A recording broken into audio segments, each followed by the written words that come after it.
And we're back with the question and answer session with HC Vertigo and Build and Play. So welcome to the first official Captain's Table After Dark, where we get a little naughty answering some of these questions. Let me just unbutton my pants. Yeah, I'm gonna loosen the tie. Grab yourself a cognac. You know, get a little smoking jacket and such. All right, let's start off. These are all questions that have been asked by the audience live. So if you want to join us live, twitch.tv/theastropub, youtube.com/theastropub live. Come join us and ask these questions yourself. The first question, we don't have too many questions, but the first question is from Orion, who asks, any insight on the intent of CIG? Okay, any insight on if the intent of CIG is that at some point, parasite ships and vehicles will need to be locked down to a vehicle pad or the cargo grids to quantum jump? I don't think we'll ever see that. No. CIG has indicated time and time again that if you have unsecured cargo in your cargo hold, it's just going to go wherever when you do maneuvers. And so why would you need to have a vehicle locked down to a grid in order to engage quantum drive? That doesn't make any sense. Hold on, I think the bot's crashed. Oh no, not the crash. Yeah. Because the questions aren't coming through the recent ones. Yeah, it should pop up right now once it gets populated.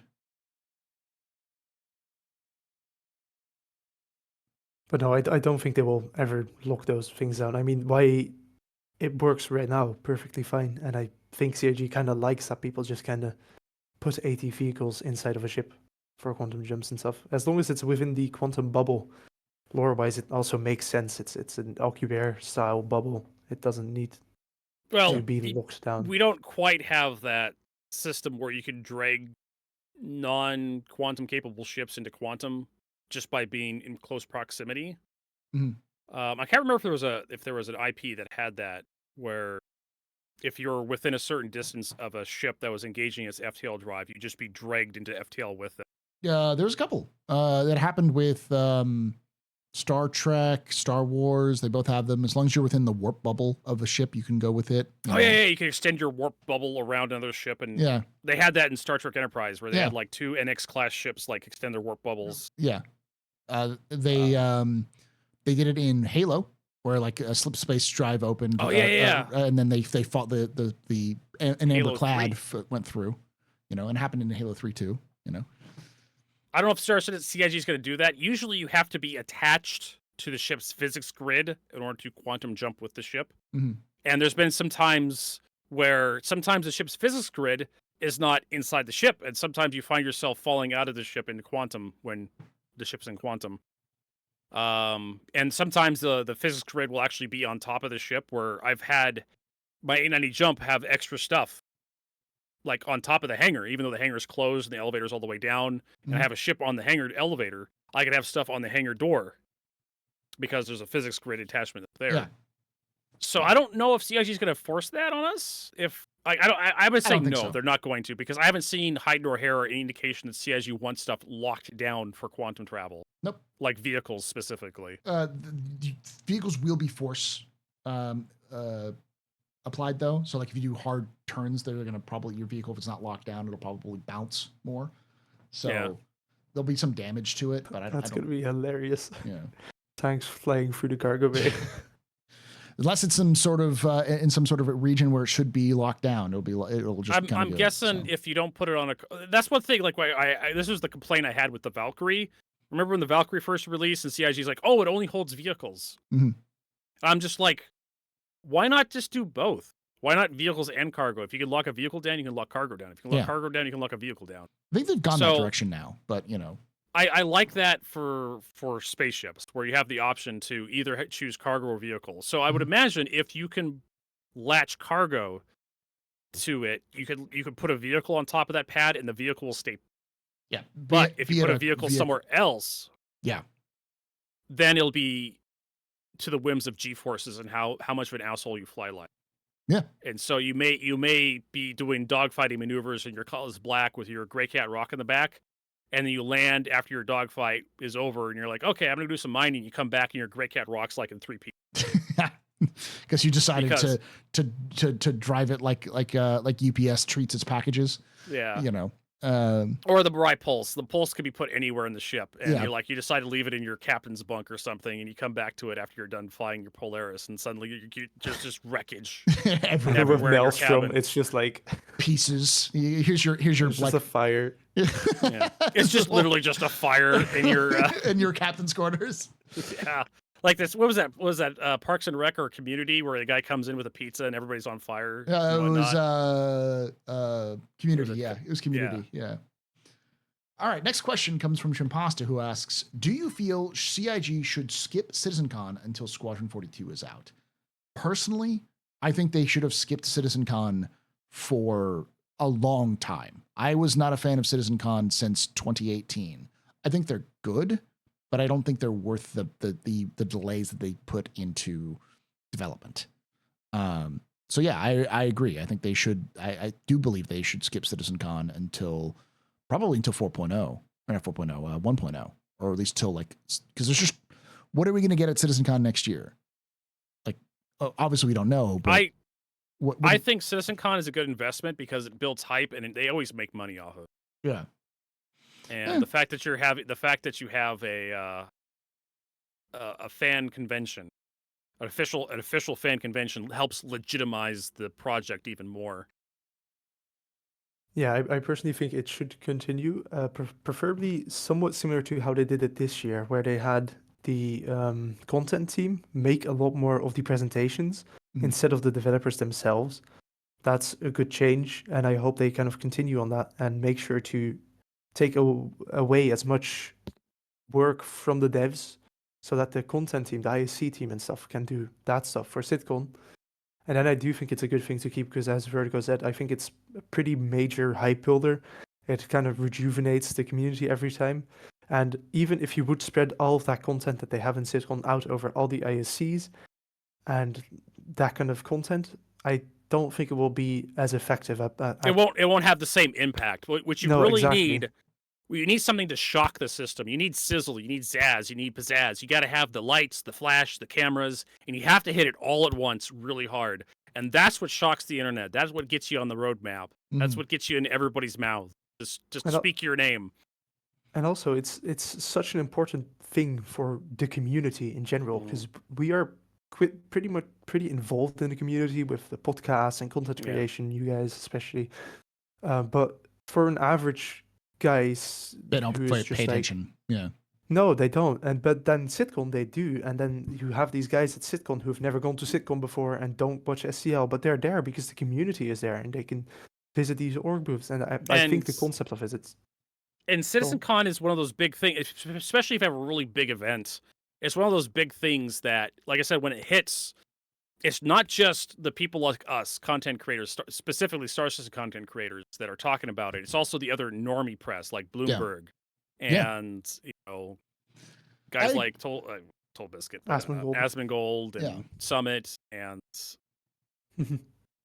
Jack Frags. Jack Frags, Soda Poppin'. I agree, and I know that it's really a lot of it is also for the developers because the developers get to interact with the community and go, oh, they're people. Like the people who play our games are here and they know our names or they know what's going on and they want to talk with us, and it gets them excited because for those of you who don't know, this is incredibly unusual that the developer, a line level developer, has interactions with the fandom on this sort of intimate level. That doesn't happen in video games. At best, somebody who worked on indie games, except for indie games. Yeah, indie games. Yeah, they used to a long time ago. Indie games have their own convention. Yeah, it used to be a long time ago, back when E3 was just first starting out. Yeah, that you'd have developers go down to the showroom floor, and then this was back during print media, right? Back when we had magazines from a newsstand. Yeah, or you mail order like subscriptions to magazines for an entire year. PC Gamer. You used to have that where you'd have like Microsoft would send out developers to E3 and they would talk earnestly and honestly with like the press, but then they would have like communication problems and people would be miscommunications, like things would be taken out of context, and then people got PR departments and they sent those people out right to E3 to kind of help massage the message a little bit, so people just reported on what they were told. Yeah. But yeah, you usually these days you don't hardly ever get direct access to somebody who works on the game, who actually codes or builds levels. to get them to talk about it. And even in Star Citizen, we still see those problems to this day where people misconstrued statements by the developers. They get a little hyped up, a little hoped up. Mm-hmm. Well, and then the opposite is true. If you're somebody who has been working on a shader, on like shaders for a game for 3 years, you're only going to see your team members and your maybe you'll see the rest of the team in like big meetings or big party events, but you're mostly going to be focusing on the people who are around you. You may not even know about people's opinions on a game other than online discourse. Yeah. So like, but with Star Citizen, that person might end up on an ISC, and they may become someone's favorite developer. So when they show up to CitizenCon and they get 3 people showing up and asking for their autograph because they love them on ISC and they like what they're doing, and let's discuss shaders and how that's how it used to be back in the day too. Like that's how Chris Roberts got his name. He put his name on everything. Same with Carmack, Romero, what's his name? Taylor, the guy from who ran Linehead. The guy who famously Molyneux. Chris Taylor, Peter Molyneux, Richard Gygax. Did D&D, and then you had what's his name, Lord British, who was also from famously Origin. Yeah, Origin. Famously, Lord British has been name dropped in multiple animes because Ultima Online was super popular in Japan in the 80s. So. Sid Meier. God, what was it? What was Lord British's real name? Richard I should know it. Richard Garriott. Richard Garriott. He did a lot of other MMOs recently too. Shroud of the Avatar. Yeah. I feel like the River guy is a good example. I feel like he gets a lot of motivation out of the community.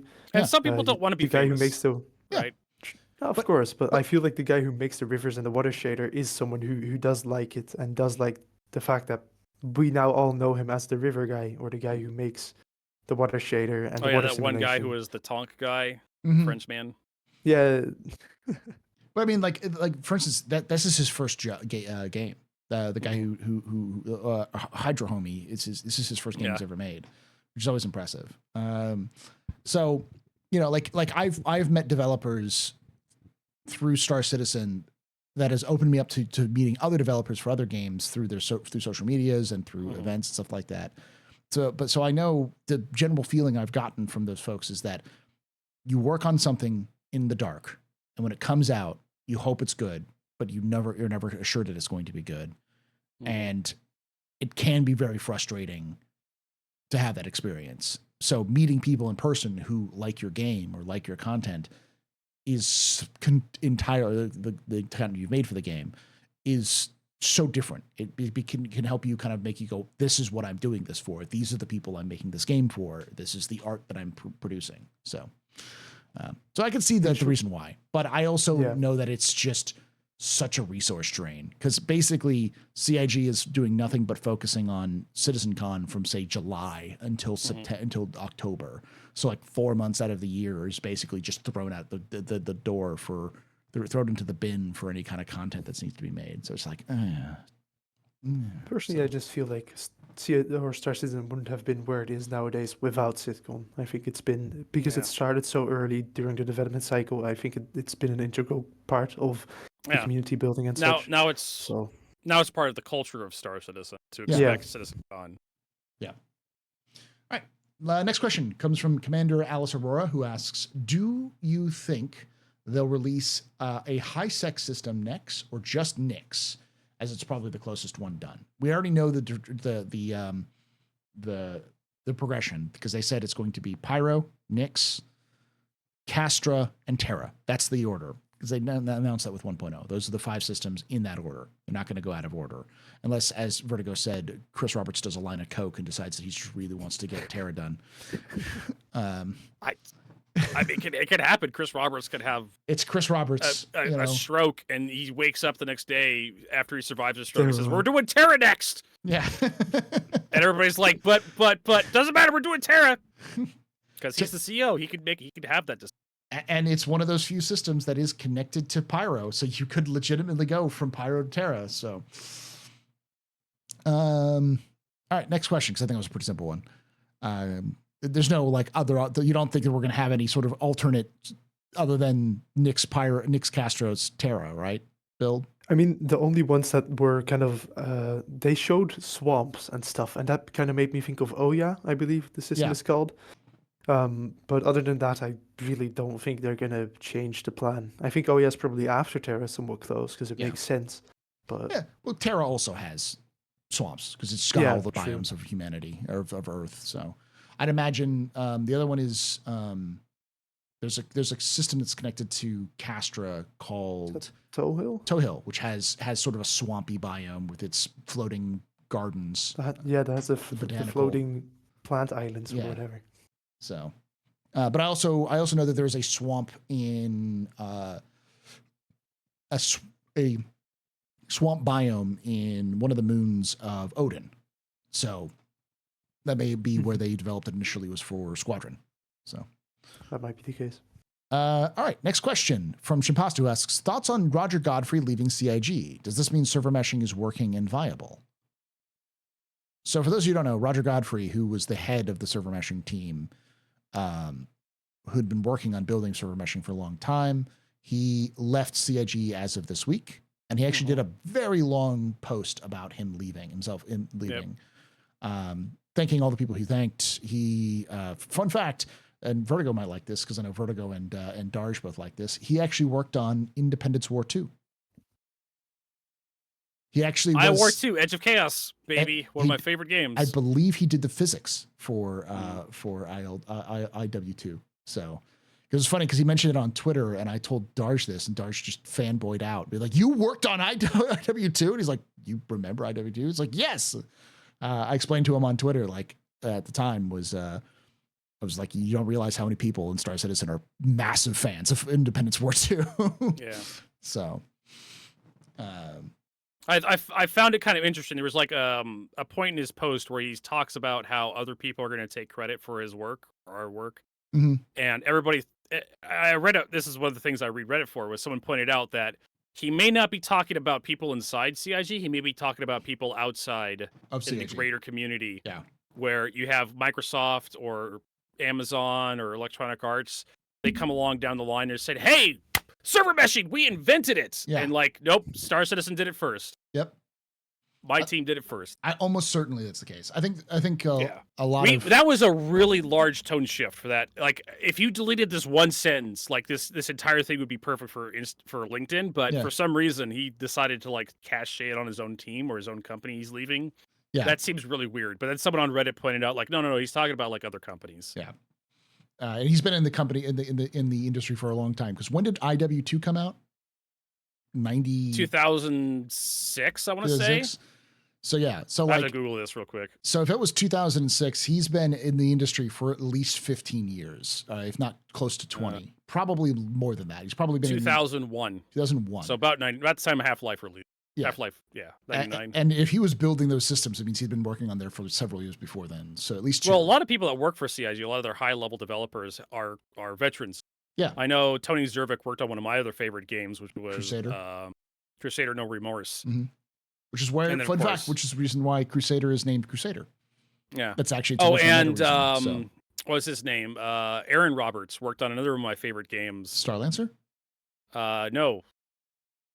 Privateer 2, The Darkening. Privateer, The Darkening, right. He also it wasn't Wing Commander Privateer, it was just Privateer, The Darkening. Yeah. Privateer 2, The Darkening. And it had absolutely nothing to do with Wing Commander or Wing Commander Privateer. It was like they took two games and they mashed them together. They had this FMV game that they were going to cancel. And they had this like flight sim game that they were going to cancel. And they're like, hey, why don't we just mash these two games together and just like... And honestly, like if you want to experience like Privateer 2, The Darkening, just go watch like someone do like a Let's Play of it. Oh God. And just watch the cutscenes. The cutscenes themselves are fucking just bizarre. It's infamously bad. Like it's not bad as in like a bad game. It's bad as in like what fascinating to watch. Yeah. It's like it's just bizarre, kind of like almost experimental levels of like sci-fi. Yeah. Like Lex. I don't even remember the Lex sci-fi thing. Or Farscape, where they're just trying out far out weird shit. And like I think the game ends with you like stomping on the secondary brain that's attached to an umbilical cord that falls out of the ass of like the big bad like mobster boss who's trying to kill you the entire time. It's weird. I remember playing it as a kid. I'm just like, the fuck is happening?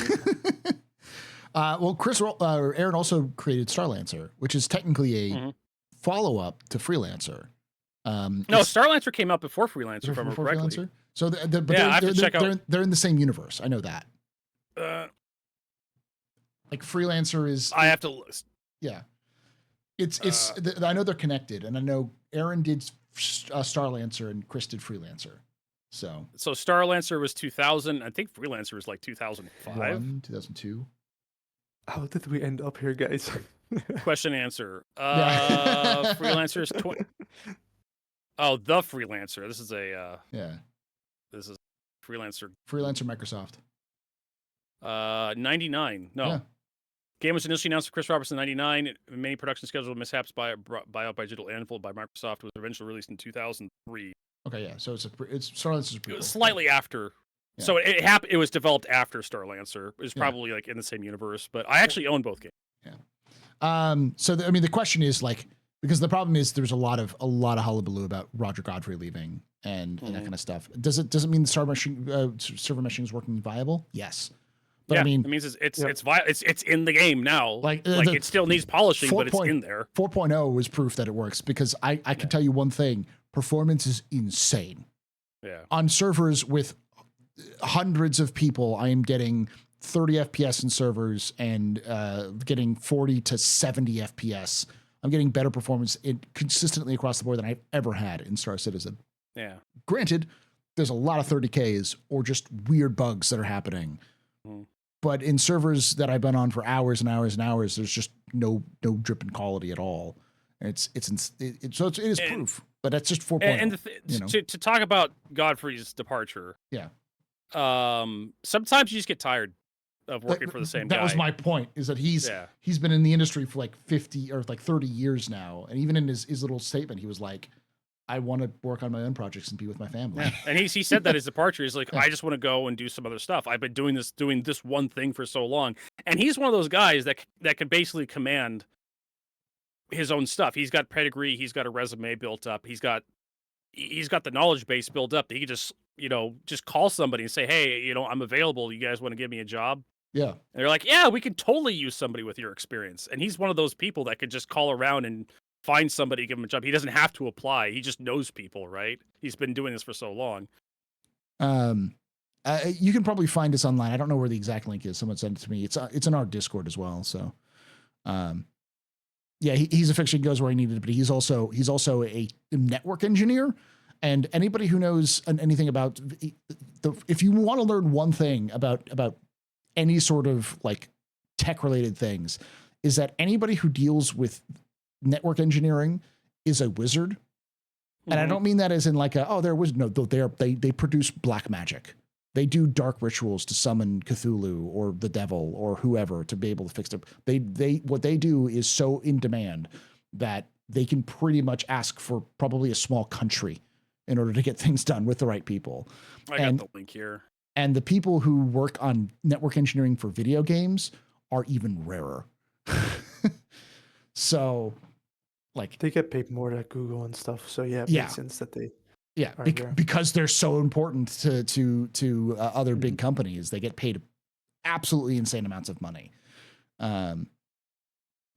So like there's a lot of draw for them. So he's not him being in Star Citizen in the first place means that this is a passion project. He wanted to be part of this whole system.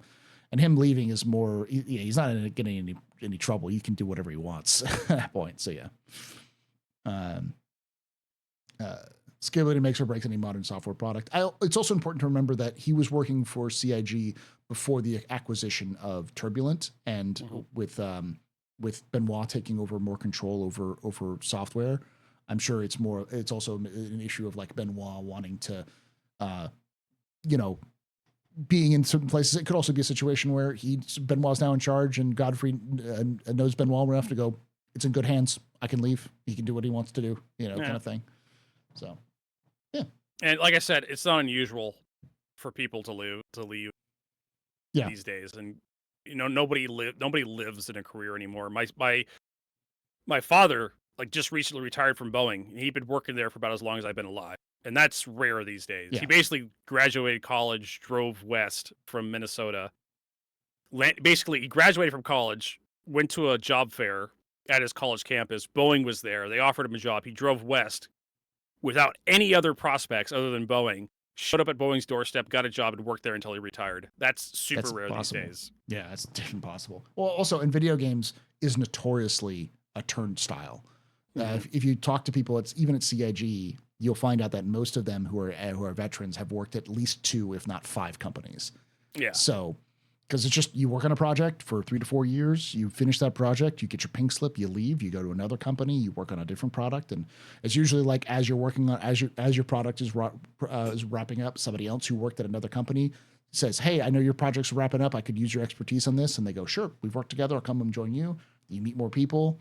It's a small incestuous community. Video game is. Mechanics was like that. Yeah. When I was working turning a wrench, I go from one job to another, and you'd hear guys talking about how they worked with this one guy who was a service manager. Now he's a mechanic over here, but he worked with this guy. And people would actually hear about you before you actually went to work there. You're like, "Hey, did you hear about this one guy that did this one thing over this other job? Yeah. That's pretty fucking funny." Like, "Oh, you've heard of my work." Yeah. That was you? Yep, that was me. It's incestuous in the sense that like everybody gets passed around all the time. Yeah, of course. And so you think of this. I used to think of gaming as like each individual company is working on stuff, and people might work in the company for like 5 to 10 years, and they form their own company, and it's just an ever expanding. And then when I started following game development more closely, when I started getting into PC gaming, I realized pretty quickly it's like, no, these people are just like there are like 7 people who've made every MMO. Yeah. Several of those people who made ESO work for Star Citizen, who worked on ESO's on networking, work on Star Citizen. And there are people who will work in Star Citizen who work on like ships, who used to work in like vehicle, but also like FPS combat or map design. Like they just people are very dynamic in what they can do, because in the industry like gaming, you have to be, because it's how you keep your job. So yeah, that's a long answer for that, but I think it's important because it's a big news segment that came in. Iris asks, if I'm understanding the mile marker achieved and laid out correctly, would it be fair for the player base to expect CIG to fix problems in gameplay? Or are we still in band-aids on gunshot wounds? Or why fix this? Just have to redo anything at anyway stage. Build and play, what do you think? Do you think we're in... I think we should expect CIG to fix the problems and to be out of that phase, basically, or out of that stage. I'm not sure if CIG will do so. I hope they will. But for example, Bounty Hunter gameplay V2, I don't think they will work on it until they have a proper implementation of Reputation, and possibly together with Bounty Hunting, probably the... what do they call it? The new law system, basically. Mm-hmm. Law and security. It's in the release view as well for 1.0. So I think CIG is moving towards that, and I think we should expect them to work like that. Although I wouldn't surprise me if CIG will still decide to release some things that they then have to rework later again anyway, because they don't want to wait on certain features for certain content. I think we're those ages that we're coming to a middle on that one. I think you're right in the sense that most of it is just going to be building new features from the ground up with other features that are finished. But I don't think we're quite there yet, because one of the big things is quantum. Like the new quantum system isn't in. I am still surprised by that. Right. Yeah, and well, not StarSim. I mean, quantum travel, but StarSim too. Travel. You know, I'm still waiting for them to make stars actual physical objects instead of just points of light. Which I think they'll do when they do the full implementation of Vulkan, because I'm sure they're waiting for Vulkan global illumination and global illumination for them to actually make them physical objects, so they can have, you know, characteristics. So there's at least 5 or 6 different features that they need to actually produce before they can start going, okay, well, now we can start, actually laid out mile markers, exactly what's going on. I do think that they'll drill down heavily on a couple of things. Like once Maelstrom is out, they will drill down absolutely insane on like refining, mining, salvage and repair. I think that will get a lot of stuff when Maelstrom's in, because that's the sort of final feature in that sort of situation, or that sort of stepping stone. But I do think that we're still probably a ways away from them going, oh, well, why fix this because we're just going to replace this, or we're going to put a Band-Aid on it. I think we're heading in that direction, but there's still too many things that are missing from the game for them to just not continue some of those Band-Aid temporary measures. So, no, I think we're moving away from that. I think CIG is definitely going to start knuckling down, getting stuff fixed up this next couple of years. Because now that, like I said earlier in the last segment, now that server meshing's in, CIG doesn't have any big disruptive technology that they have to rewrite the entire game to support coming forward. So they could just go ahead and just like fix up server meshing, but everything's kind of ready for server meshing. So now they can just kind of like start patching bugs out and getting towards release 1.0, start moving that way. And then it's going to be like, hey, we got this big feature coming up in the next patch. We're going to call this one the bounty hunting patch one of these days. That's kind of how I think it's going to go. All right, so this next one is for you, Vertigo, specifically. The question, does the Valkyrie have a safe word like the Boreal Stalker? I don't think the Valkyrie has ears. It can detect vibrations, but it doesn't hear like we do. So it would probably be more like stomping on the ground. It'd be more like a safe stomp or something. A safe I don't think stomp. I could replicate the Valkyrie's safe word with the English language. It would be incomprehensible. It'd be more like giving a baby an ultrasound. You wouldn't be able to understand it. That is a very old joke. You're gonna have to go back and watch the old Captain Stables to get the safe word joke. I'm trying to remember what the safe word was. For we never gave the safe word for the Boreal Stalker. The joke was we were gonna run in with our fists and go and ask fisting some stalkers. And what's your safe word? What's your safe word? That's our battle cry as we run in to punch stalkers to death. Next question comes from Director Hawk, who asks, what is the new Planet Tech, or would the new Planet Tech come out next year? I think you talked about this, Bob. You think I could think it towards the end of next year. I mean, yeah, I'm saying the same thing. I think that they will. I mean, they've showed that CitizenCon this year, going off the last few CitizenCons we've had.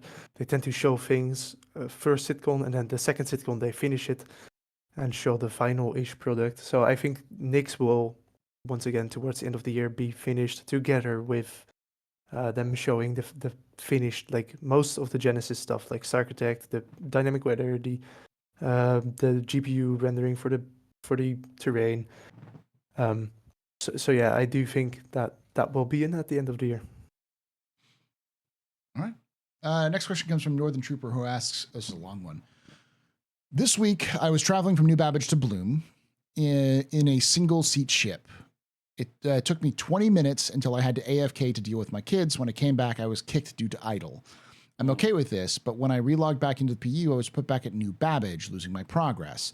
In 2025, do you think CIG will visit the rules of idle kick, and how will they respect players' time when they're willing to devote time for travel only to lose?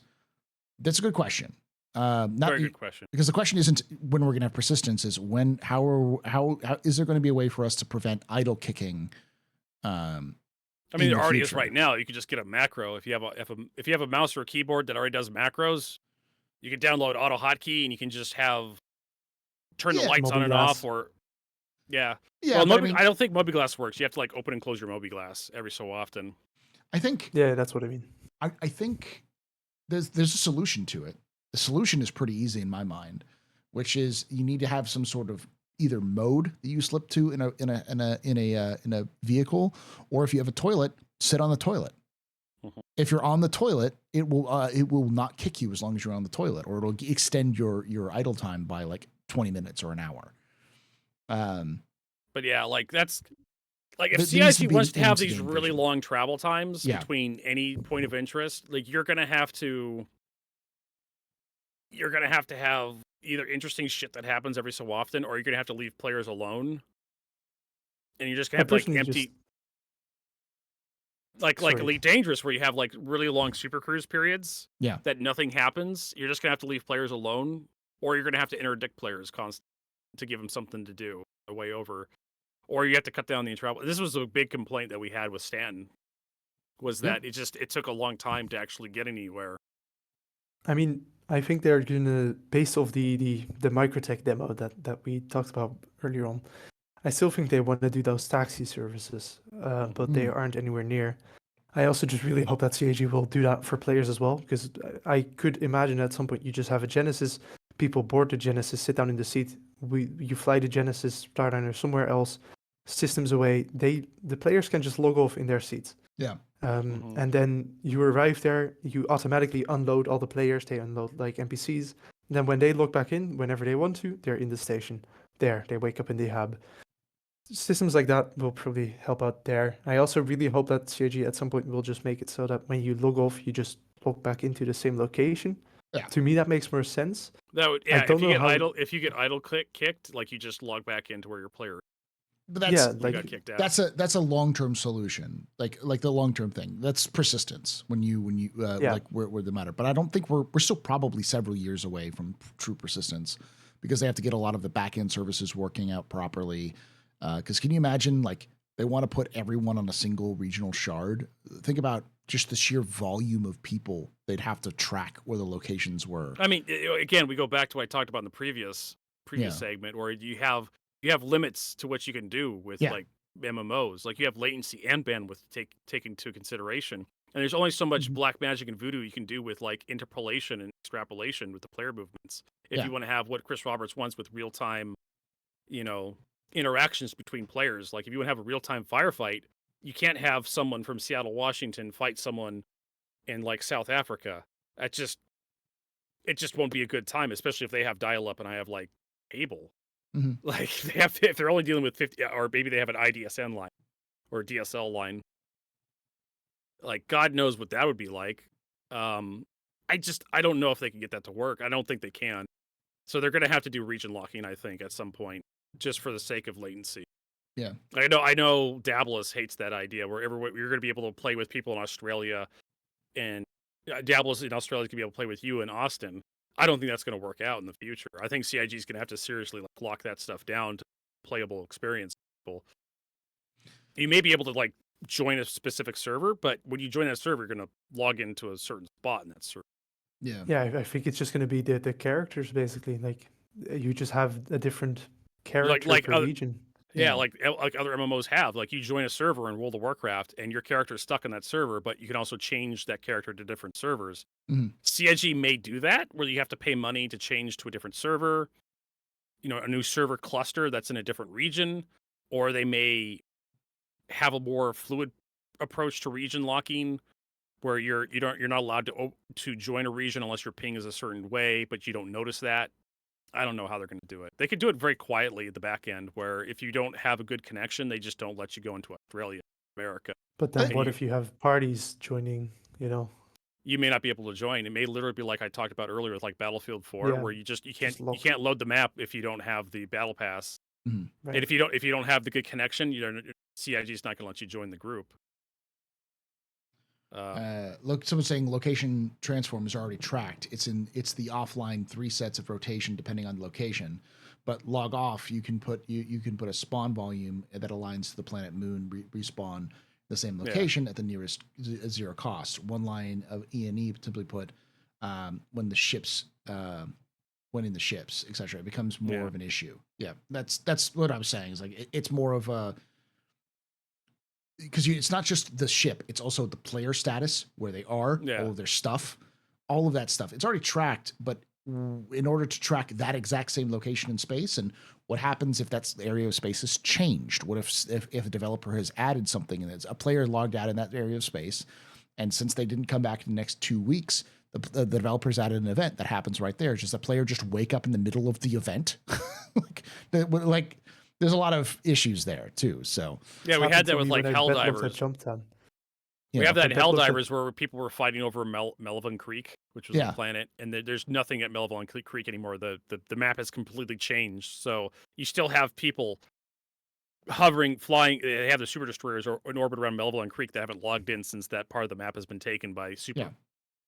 And so you have to like take account for that as well. If you have a player that kicked out, and this is beyond like the player getting kicked for inactivity and then trying to rejoin. It's like what happens when you have a player disconnect and then you change something in a major update and that person was on a skyscraper that's no longer there. Yeah. What do you do? Yeah.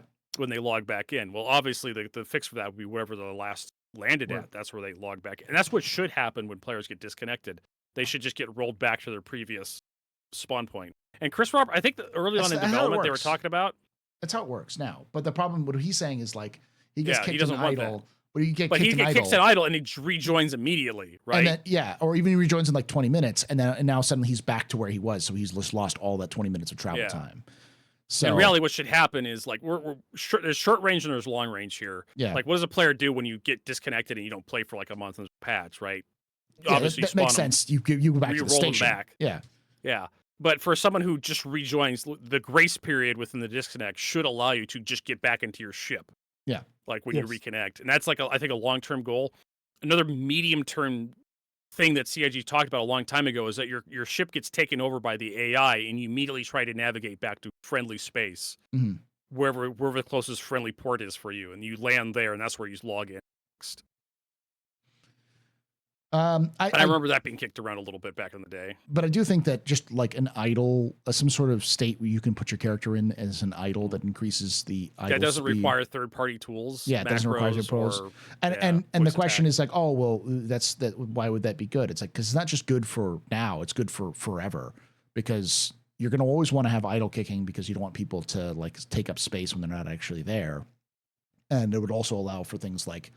What happens if you crash and you can't get back in? Well, then that character needs to eventually get kicked, even if it's registering as being there. So, get them kicked out.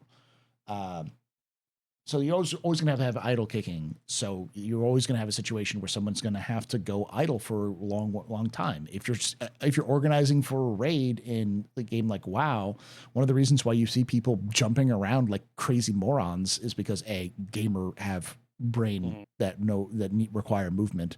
So parkouring around a map is, easier than just waiting for nothing. But also because you got to do something. Otherwise, if you idle around too much, you're just going to get kicked. And so it doesn't help with setting things up if you're not actively doing something. So there's going to need some sort of situation. But I agree that we need some sort of solution for those short-term problems. All right, Jin asks, quote, everything significant is locked behind persistence and server meshing, unquote. His own famous quote that he's been saying for 6-7 years. Wasn't this year and the lack of patches necessary to get past that hurdle? The same was 2017 was inevitable to get Planet Tech in the game. Yes and no. The problem was that CIG locked 4.0 to server meshing and Pyro. If they hadn't said 4.0 is Pyro and server meshing, they could have dragged out the process so that they could have chopped it up into 6 different processes and dripped it out over time, over a longer period of time, which would meant that 4.0 wouldn't have been a boom or bust situation. And I think that is really what killed the momentum, was the fact that they had this anchor tied to around their neck of 4.0.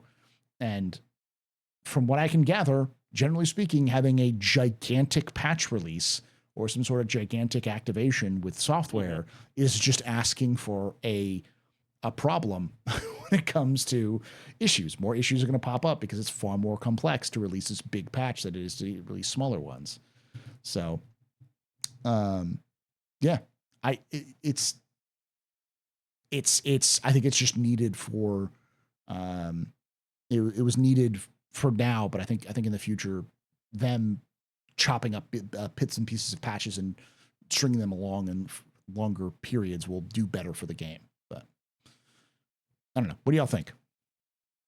I mean, it's just about server meshing being what everything's to do with block behind server meshing. Yeah, wasn't this year like basically the year they had to get server meshing done, and that's why we didn't get enough patches? I mean, I don't know. I really don't know what to say about that question. It's like, Yeah. What are we criticizing CIG by telling us that they had to have this tech in order to have any patches? I just agree with Paul here. I think it's It was my statement because I made a statement about how like this was a bad year for patches. It was just a bad year for like gameplay experience, and yeah, we needed the tech and that kind of stuff. But it's because CIG they dug their own grave. They decided could have handled it differently. Yeah, they decided many years ago that 4.0 was going to be Pyro and server meshing before they really understood what Pyro and server meshing really meant to the game. Yeah. They always had an idea, but like there's a difference between it's an idea and then here's the code that we need to make. Here's the systems we need to build. Here are the planets we need to create. Here's all the characters we need to write script for, that kind of thing. So, anyways, next question comes from Hiroshi,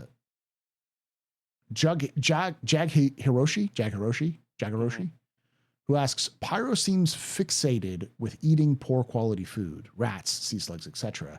Could there be a secret trade in fresh fruit smuggled from Stanton?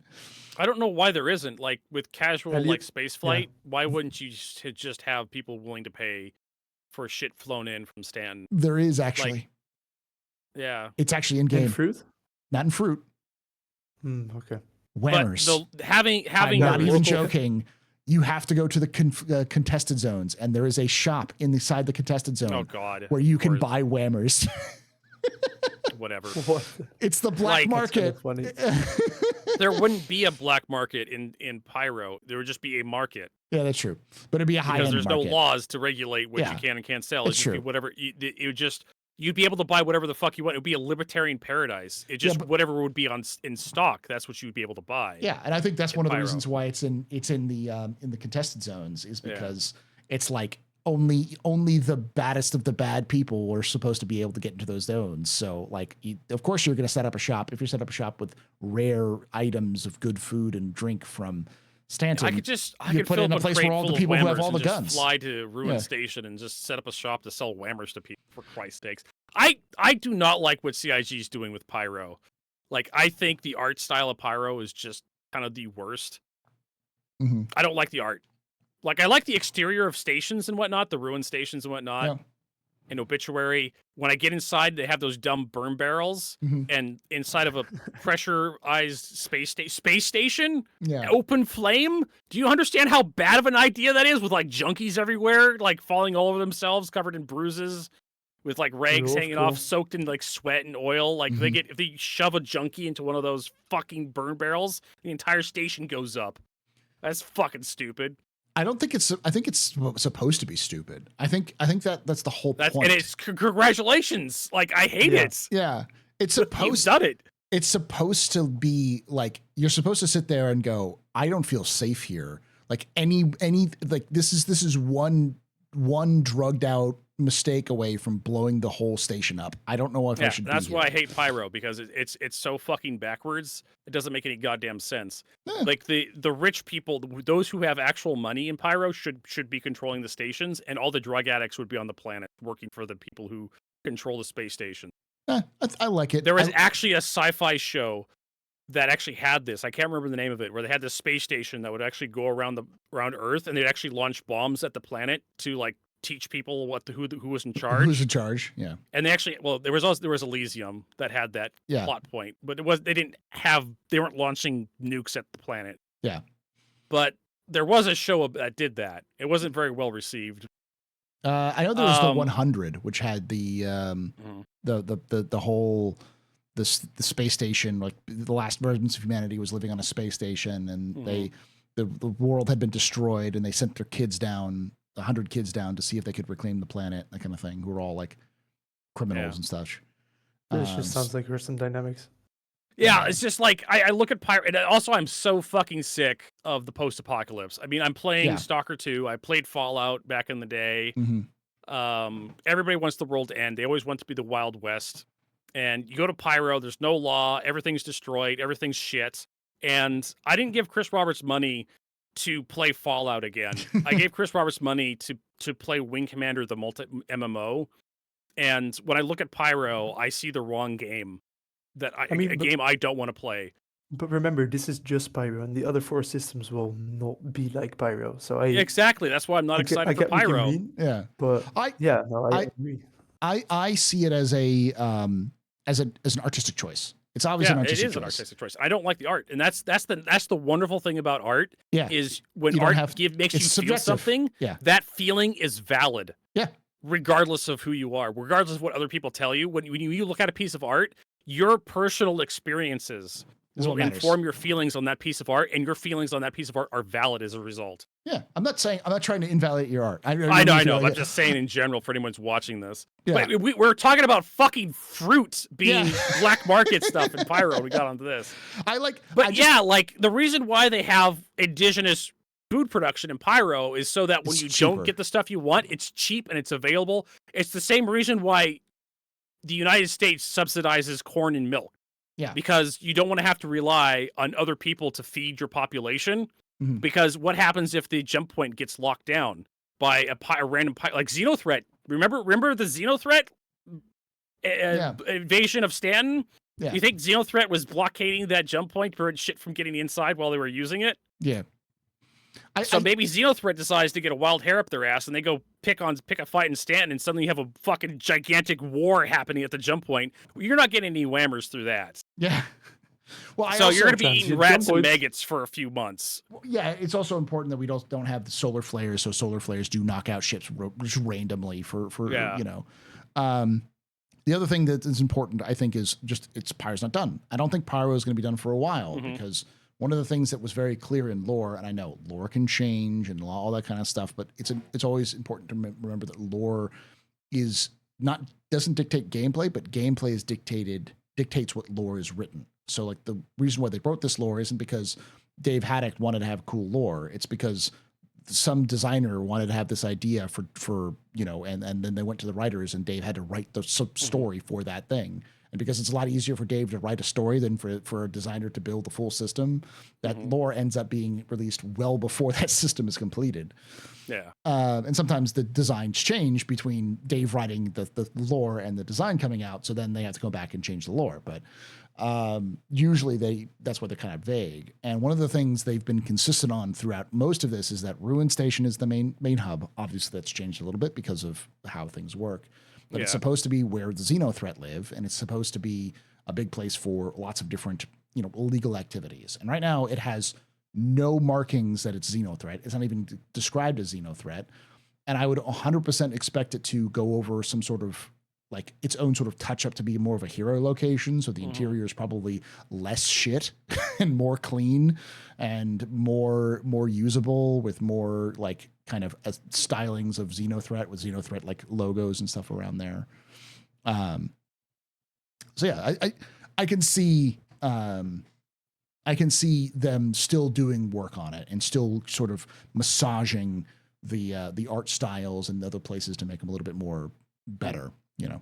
So anyway, next question. We've got a handful. We've got 1, 2, 3, 4, 5, 6, 7, 8, 9, 10, 11, 12 or 11 questions, and a couple of those, like, I'll just answer this real quick. Someone says, why does Jake not work for? Why did Jake leave CIG? No one knows until Jake says why, if they want to say why. Until then, if you're a close personal friend of Jake, you'll probably talk about it. But as far as the broader community knows, Jake hasn't said anything. And if we do know, because Jake will let you know. Yeah.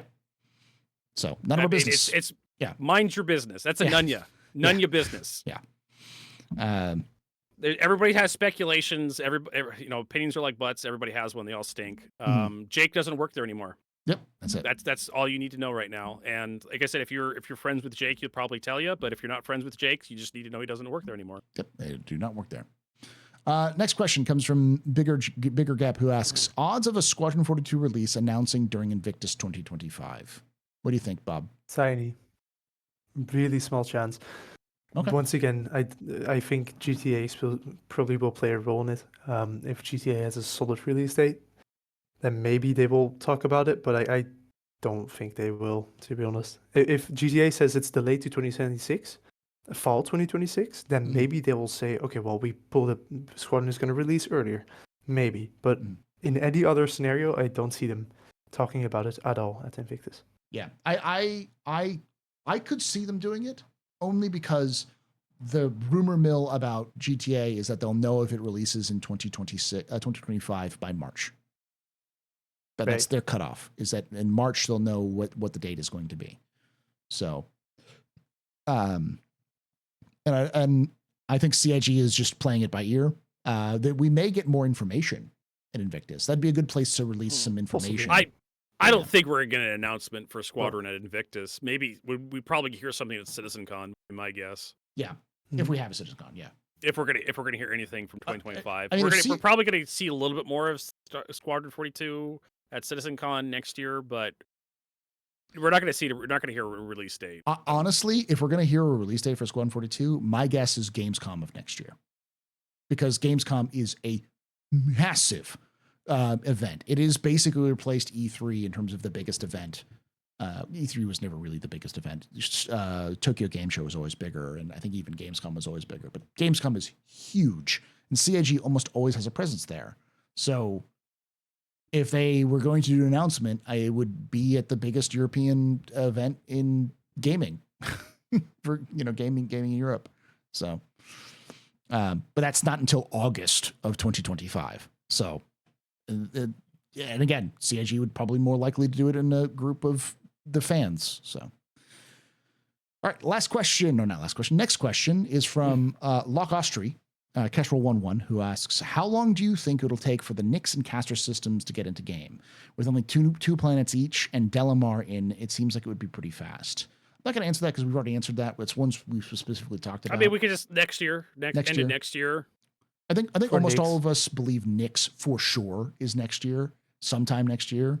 And I think none of us believe that Castor is going to be fully in next year. I am the outlier and say I think it's going to be in a preview channel next year. But CIG is going to have to increase the cadence for planet for solar systems. And it's going to have to I think they will finish Planetech V5 first, so version 5 first. Multiple solar systems per year, 2 or 3. But I'm not holding my breath on Nyx or Castor next year. Maybe at the end of the year, towards the last patch, December, we'll see Nyx. And then Castor will come out maybe mid-2026. Yeah, I don't know.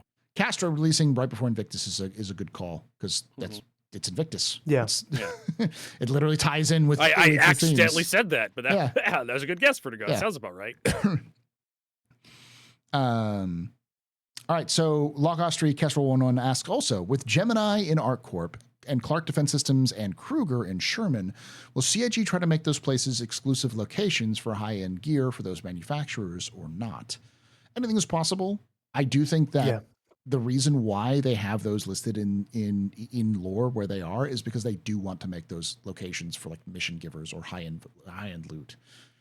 I think they will, especially with crafting. So like you have to or buy it from players or go to that specific location. Do missions for them. That specific to buy the blueprints. Exactly. Yeah. Same with Hurston stuff that's already only at Hurston or at Lorville, the attritions. Yeah. And then we also know that for instance, there's supposedly a Xi'an consulate on Area 18. So that's been mentioned multiple times. So I could easily see them putting a Xi'an consulate in Area Team at one point so that they can have people doing missions for the Xi'an government there as part of a reputation gate for things or for story. Sulin. Yeah, exactly. Where you can buy the Sulin or the Raylan or whatever. Atak, Raylan. So maybe even have Aopoa or Gatak like field offices there. Who knows?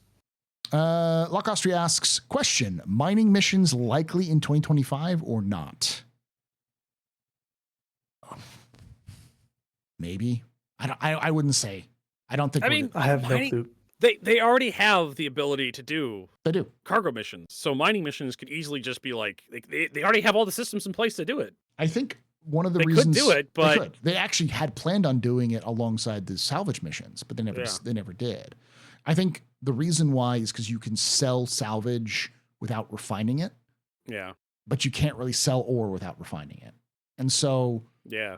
It would make sense to have like consignment missions where you have to deliver a certain amount of ore to a refinery or a city or something. I think once they do that for missions for travel, that's the next step in the problem with cargo is missions. So. I think Paul, you were talking about this. The problem is like you get a mixed bag. Yeah. Of ore. Like you go out and you want to collect some Terranite. You're going to get more than just Terranite in your mining saddles.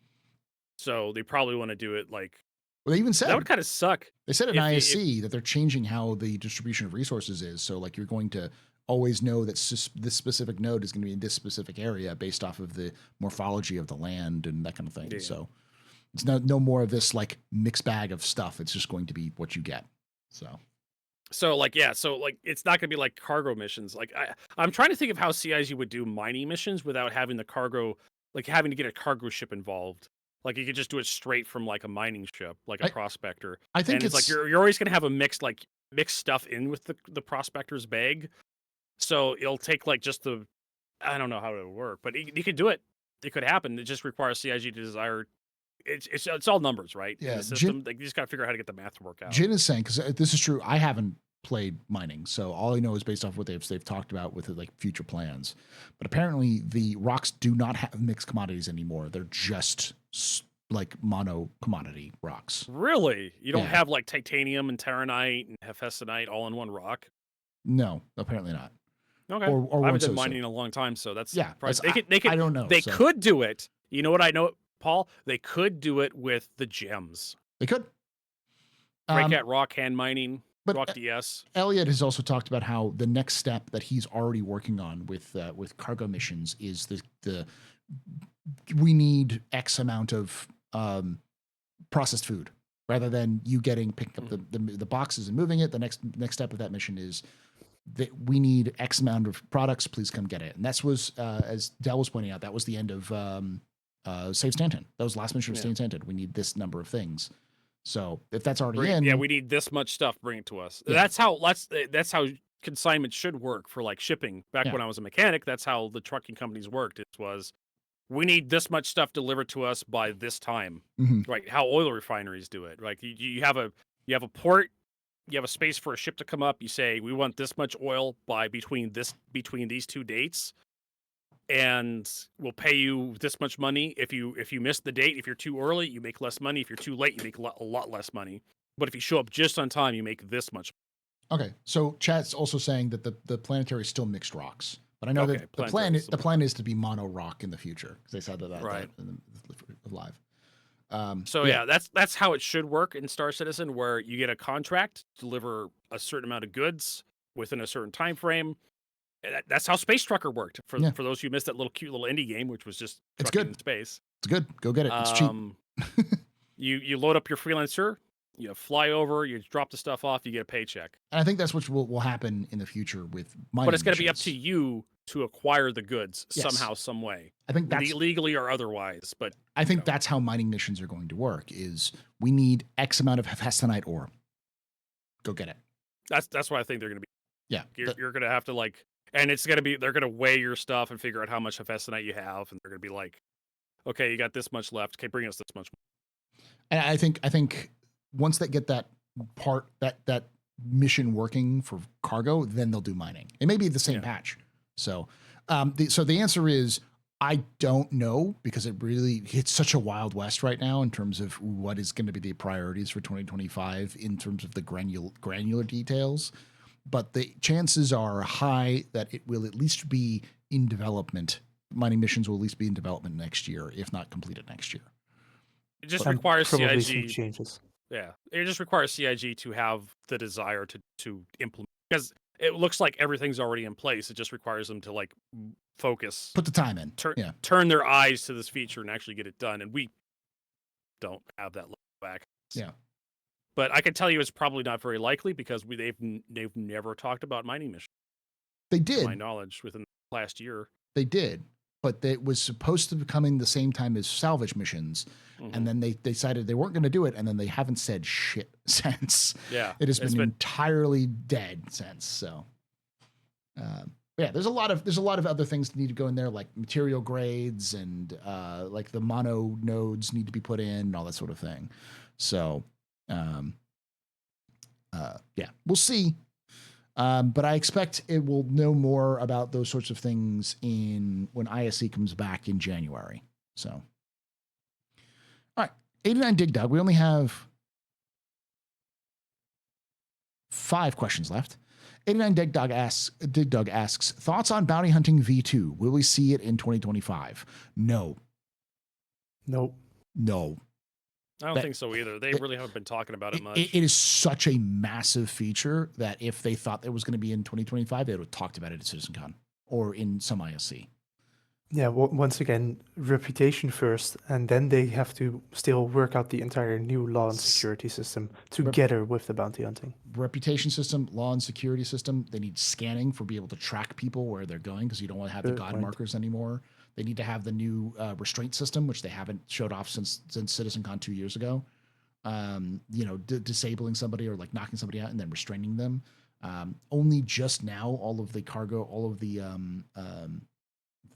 Hawk the Hawk just now got its replacement, so it doesn't have the seat anymore. It now has just like a sled for you to put a cryo pod in, like a prisoner pod in. So we need things like the investigation missions, which are still missing, which they've been doing a ton of work on apparently. So you need the investigation missions, you need scanning, you need the health system. I mean, you technically already. I've talked about this years ago. Like, you technically already have version 2, like at the cusp of it. Yeah, where you can already knock people out. You already have stun damage in the game, where you can knock someone unconscious. And then you just need to be able to track through their corpse and stuff it into a freezer pod, and then you commoditize that freezer pod and you drop it off into an orifice at a bounty hunting location, and then you just get paid out from that. But the problem is, if you're doing live bounty hunting to somebody in a single seat fighter, you have to have some sort of can opener mechanism to get them out of the seat, right? Can opener. And you could do all of that, but that all sounds like temporary work, like work around, So there's as well to cut the ships open. Yeah. CIG wants more for bounty hunting version 2 other than just that. So it's not on their radar right now. I don't. Yeah.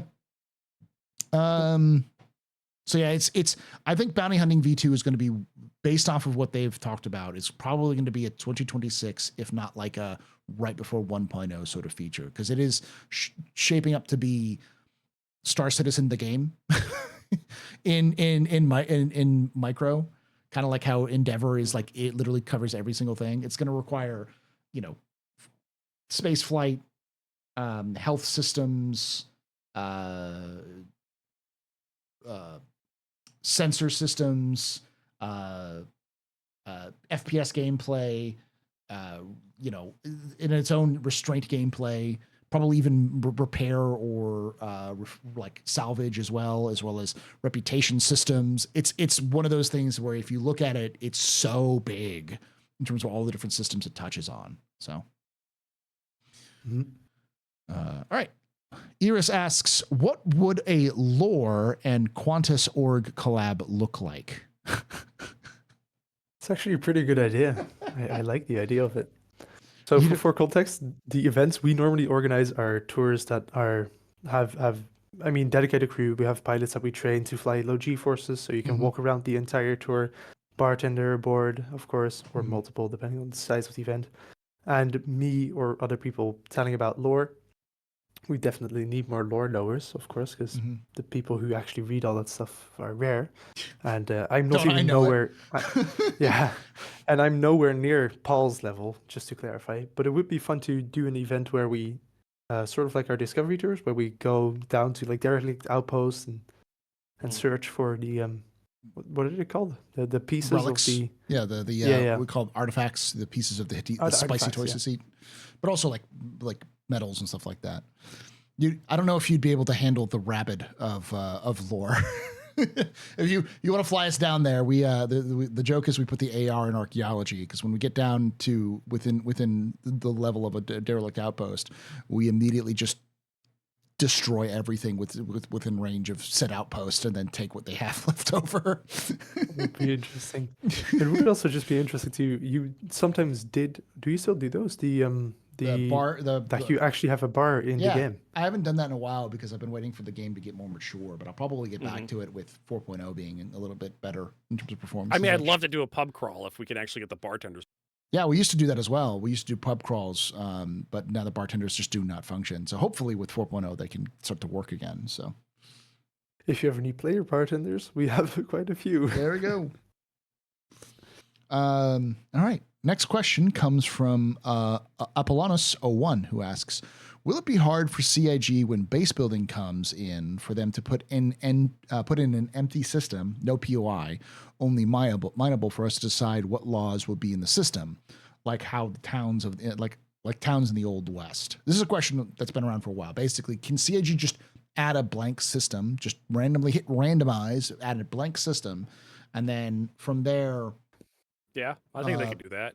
Null sec, essentially. Random wormhole space in EVE Online is basically like that. I don't see them doing that, though, because this is a Chris Roberts game. I can totally see them doing it. Having procedurally so? generated systems that just unlock past release at some point that are just connected to the grid that aren't on the map already. I can see that. Just hit randomize and then boom, null sec space. But like 1.0? It's the Wild West frontier. Whoever goes and claims it, we have a gigantic event where we have like the Vanduul trying to claim it, the Banduul trying to claim it, the Terravon trying to claim it, the UEEs trying to claim it as well. And there's just this war that happens over the system that has very resource rich. The players have to help out one side or the other. Yeah, but what you're just describing isn't a blank system. What you're describing is a narrative driven system with people trying to fight over an empty system, rather than what this is asking is like a no rules, no laws, Pyro, but without NPCs. No NPCs, without just the factions. Without the factions. No factions, just players. Yeah, I think Paul, maybe you're right. I don't think Chris Roberts would do that. Chris Roberts loves smelling his own farts. Yes. And they would definitely have to add lore. Yes. In there. They'd have to have NPCs in there. They can't just leave stuff up to the player base for fucking some reason. Yeah. I understand the motive behind it, but I don't see it happening without the context of the universe that they've already written. But Heaven forbid the players actually do something like PlayerUnknown's Battlegrounds. Yeah. Which was an Arma mod, by the way. Yes. For a mod. It was Daisy mod. It was Arma mod. Yeah, it was Daisy, which was a mod for Arma 2, and then PlayerUnknown's Battleground was a server setting for Daisy, which Arma then became 3. its own game worth billions of dollars. Heaven forbid the players actually create something that Chris Roberts is more fun than what Chris Roberts is doing. So I believe that this is not something that CIG will do, but I believe that 2026 we will see probably within 3 months of Squadron 42's release, we will see the first private servers of Star Citizen come online, not by CIG. I have believed for many years there is a lot of talented people in the Star Citizen community who already know how to read CIG's files. I believe that we're going to see a 5M or Red M situation where some group will get together and say, let's take the engine of Squadron 42, because we know you can import Star Citizen assets, and we'll rip out all of the assets for Squadron and import all of the assets for Star Citizen, and then hack our own version of the backend services, and then have a roleplay server that is controlled by us. It's going to happen at some point, and I do think that's going to probably be the whether CIG wants it or not, that's going to be the simplest solution, is taking a single player game that already uses the same assets and then just importing the assets from the multiplayer game. So I don't think, to answer the question, I don't think CIG is going to do it officially, but I do think it'll eventually happen, but it'll be happening on private servers. I do also hope that they will sort of do it in a small scale with some planets in certain unclaimed systems. Yes. So like Nick's planets, you have like this ice giant, I think the third one. Mm-hmm. I really hope they just kind of leave it empty so players can just kind of do their thing there. But other than that, I don't think CIG will do so. Not system scale, basically. Yeah. I think that we might see something like that in the distant future, where there is no lore. It's discovered by players and the players involved with it. But I don't think CIG will ever not involve the NPC factions in something like that. So it'd be cool though if CIG just had a blank system with a bunch of resources and the players can just go in there and do whatever. But it would essentially literally just be Rust. Yeah. And Chris Roberts can't let us do that. He can't let us just enjoy our time in Star Can you Citizen. imagine? There has to be could you imagine the community's reaction? NPCs. Could you imagine the community's reaction if there was a Rust, like basically a system that was Rust? They're already complaining. Imagine Pyro, but with no NPCs, no bases already built there, and you just go in there and you just build your own shit. They're already complaining. They're already complaining about PvP destroying the game. Can you imagine? They would lose their fucking mind. Like players would like eat themselves alive, knowing that there was a system that they could go to that would be built entirely for player run.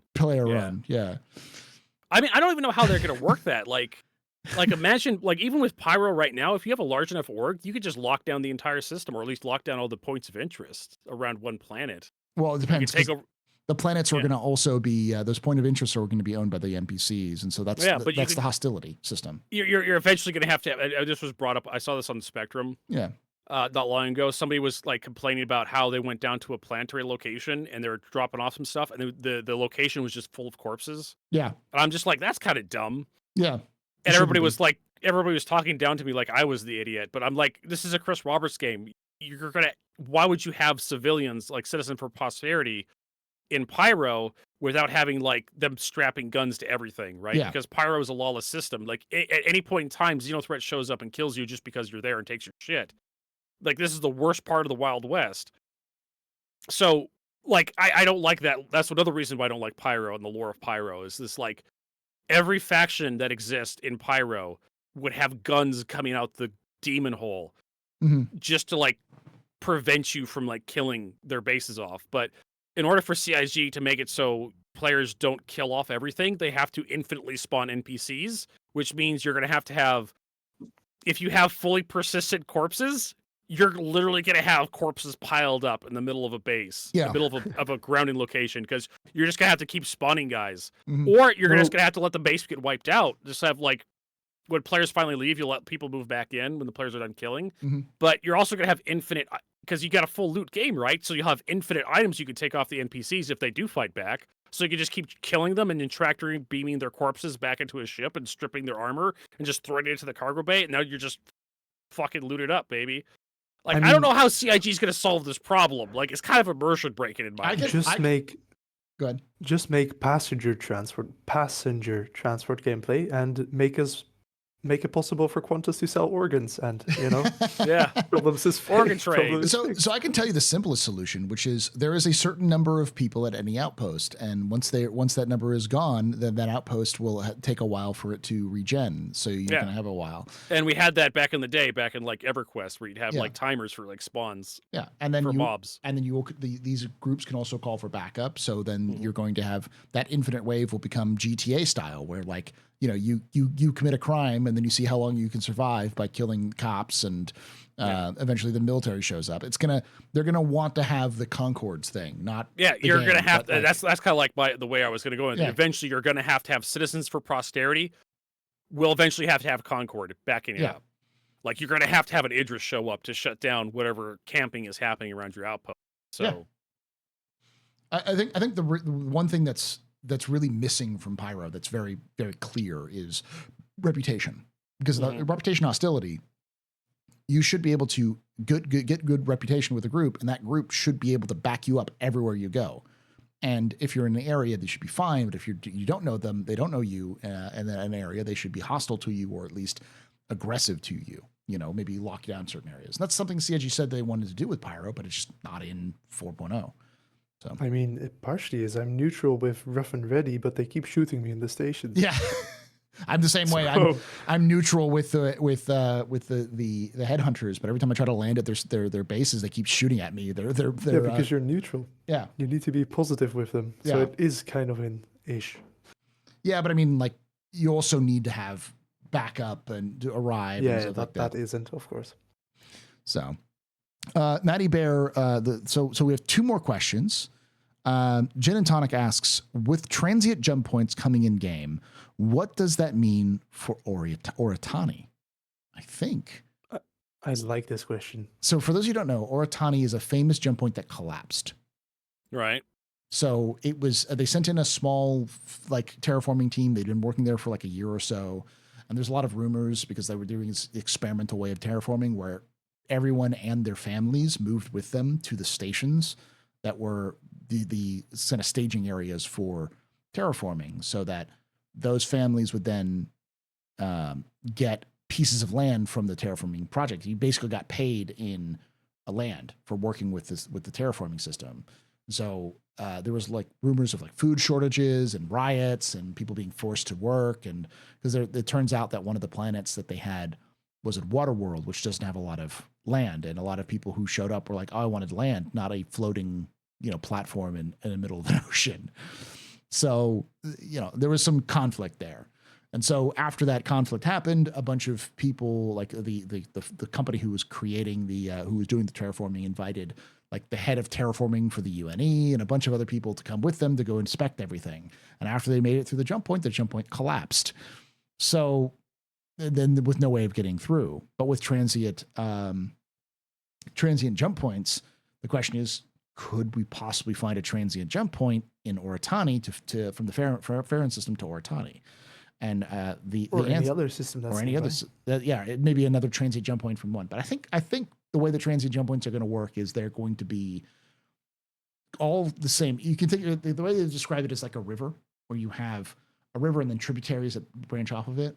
Those tributaries almost always are going to go the same direction that river is going. They're not going to suddenly double back and go somewhere else. And they all have to be from that original river.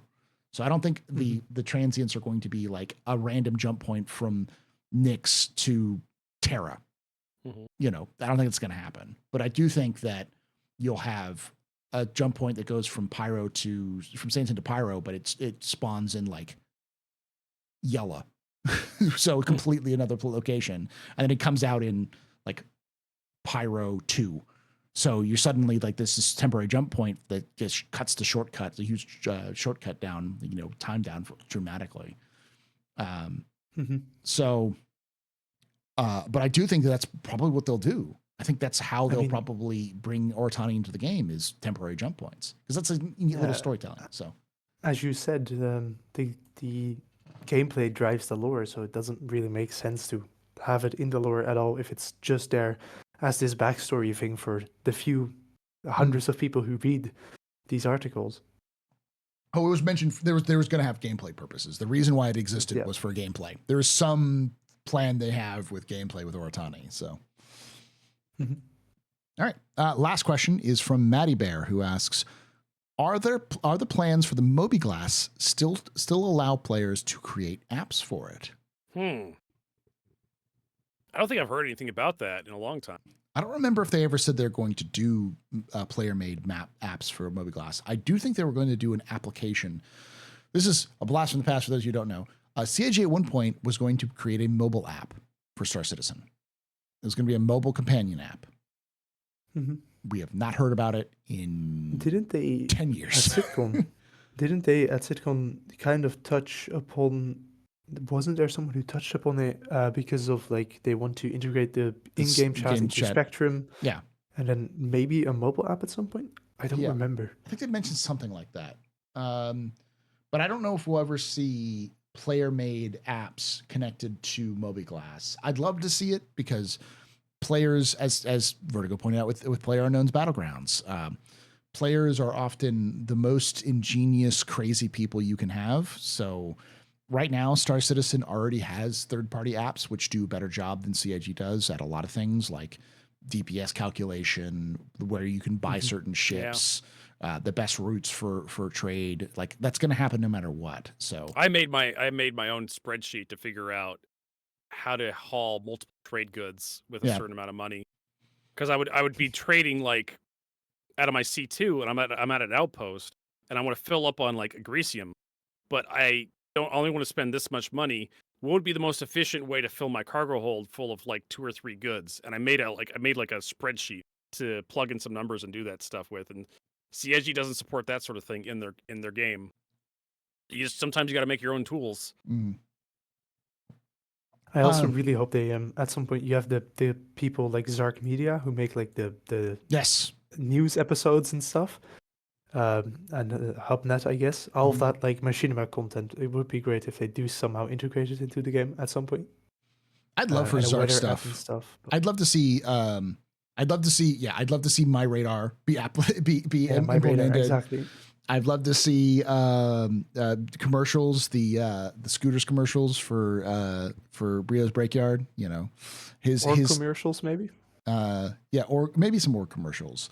I think there's definitely going to be some sort of filter for it, but I'd love to see those sorts of things being added in there though. So yeah, even for the org logos and stuff, they wanted to add the org panes and org logos, right? Mm-hmm. How there'll have to be some sort of moderation there, because otherwise, yeah. Oh, Scooter's in Pyro now. Okay, he's no longer in Damer. That's sad. That makes sense though. Scooter has better opportunities in Pyro. It's more of his style. AI can moderate logos. Yes, but they'd have to build their own AI system specifically. Yeah, CIG. You shouldn't risk it. CIG is also I've talked with CIG about using AI, and they've said in the past, not against using AI, but if we're going to do anything with AI, we'd have to build it ourselves. So, those systems exist, but I don't think CIG would buy an off the market system. I think they're gonna want to do it themselves. Yeah. They just hired an AI guy.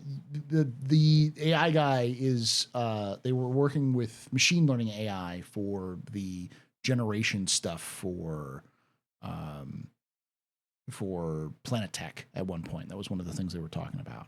Yeah. So they could do it with AI. I think it's probably more likely they're just going to hire somebody who's going to be like a moderator whose job is to look at all of the submissions and say, hey, is this violating copyright or not? And just kind of giving it approval. Because even with an AI, you're going to want to have somebody there to just kind of get that final little.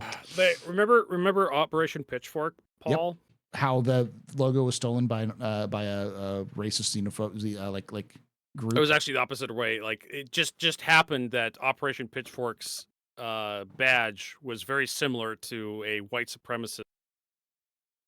And they decided, the Operation Pitchfork people decided, once it came to light, they decided, we need to change that. Yeah.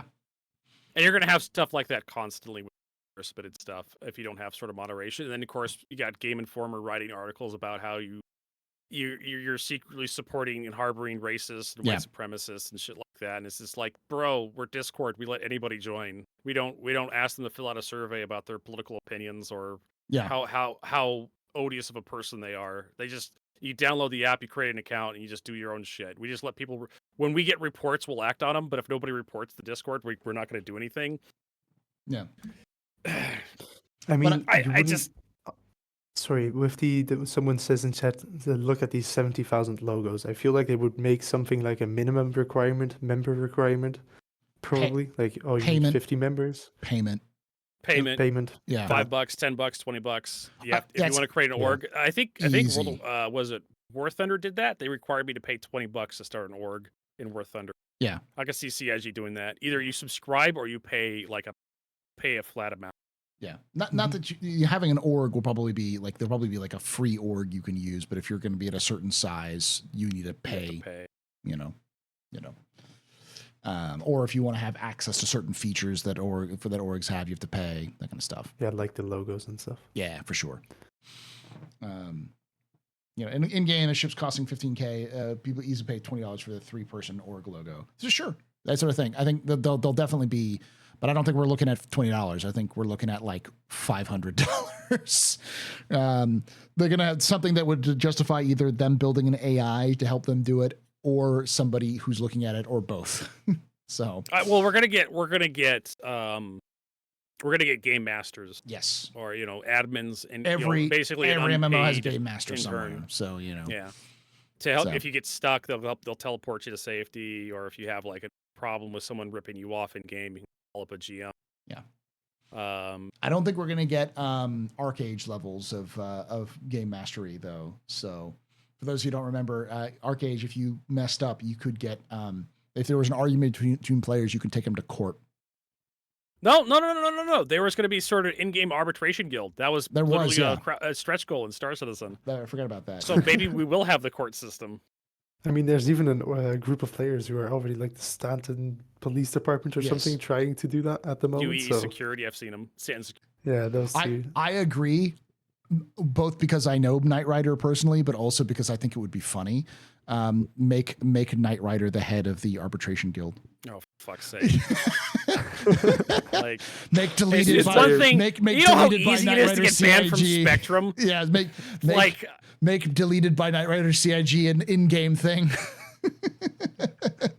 Just the chat messages just changed to deleted by Knight Rider. Oh, did you guys during CitizenCon? One more thing, during CitizenCon, did you see the entire chat spammed deleted by Knight Rider CIG at some point? Yes, and then they didn't allow it anymore. That's going to be the deleted by Knight Rider is going to be the new in-game the new this is a tangent of all tangents because we're finishing it up, but I personally believe that there should be crimes in the game that if you commit that you could be sentenced to death, like full on recreate your character, not like real life. I'm talking about in game. Fuck, dude. Like no. Jesus Christ, Paul. Like that's worse than Ready Player One. Yeah. No. Welcome to Texas. Yeah. It's like the Matrix. It's literally the Matrix. If you die in here, you die in real life. No, I'm not like what was it? Sword Art Onlining this thing. No. Yeah. But I mean, where your character just gets deleted if you could a crime bad enough. For some people, it's not going to matter that much, but you get a cut scene. You get a where somebody reads off your crimes and like in the total of your crimes, and you have to create a new character. Like, I'm just imagining your character getting like the last meal, and you get walked down with a priest behind you saying your last words, your prayer, Lord's Prayer, and they strap you into like the lethal injection chair, and they put the needles on your arm. Paul, that's pretty fucking hardcore. I don't think we're all ready for that as gamers. Even funnier, they just launch you towards the Van Duel. They just like, throw you out an airlock. They give you a Hunchback 2C and point you towards the Vandal. For those who don't know, that Paul explained the prison mix that the clans use. The clans use where free. If you get caught, they give you a. You just pretty much said it. Like it's usually it's bondsmen. Yeah. Like when you get captured by the clans, you can become a bondsman. And means you're a pilot, you can operate mechs, but they No. If you're a clan member and you dishonor the clan really badly or something, like you cowardness or betrayal or something, they literally weld you into a mech and they give you just enough ammunition for a single fight, and they just say, "Go for it and die." Yeah, no, don't come back. Just you can regain your honor in death. Yeah, that's what that joke is. Shloma, too old for glory. Solama. Okay, yeah. Desgra, yeah. The priest is Paul. Listen, force feed them Pico plushies. I just think that sort of idea is unique because it would be an interesting like consequence for people. Some people would try to see the list of charges against them as long as possible before they do it. It's not a list of charges; it's a high score. Okay, come on. That's what I mean. But it would also like have a accelerated lifespan for people who want to play Outlaws, because like if you get caught and you've done enough bad things, you don't get a IVS score that slowly goes down. You get your pattern ripped out of the system and you just get ended. You know, it's as hardcore as that sounds. I think it would be a cool system for like making the easy gameplay a little harder, you know, the stuff that people want to gravitate to naturally, which is PK and PvP, just running around, just being a terrorist. Yeah. I mean, I'm assuming that we're eventually going to get lore on like the UE being able to like rip people's patterns out of the respawn system. Yeah. Yeah. They're going to find some way to jam it so you can't re-imprint yourself or some shit like that. Yeah. So, because I'm also a big fan of the idea of having suicide squads where, like you have criminals who are given, not less than lethal weapons and told, go clear out this bunker.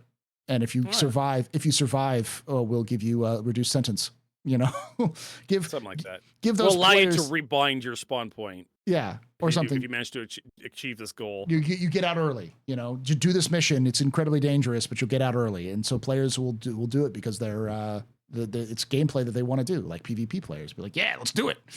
You know. So, I don't. What is Solo Hama?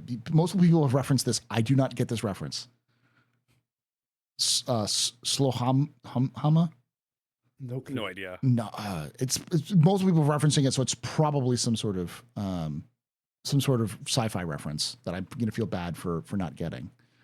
But, anyways, it's old clanners that are too old for battle. Oh, it's a BattleTech reference. Okay, yeah. Yeah, it takes me to Sarna.net. Yeah. More BattleTech lore. Paul, when are you going to do some BattleTech lore? Next January. In January. Okay. Yeah, it's coming. I gotta finish up what I'm doing for Star Citizen first. But with that, I'm actually going to wrap this up because we've been streaming for an hour and a half. Well, more than that. We've been streaming for 3.5 hours, but it's about time. Thank you to HC Vertigo and to Build and Play for coming on.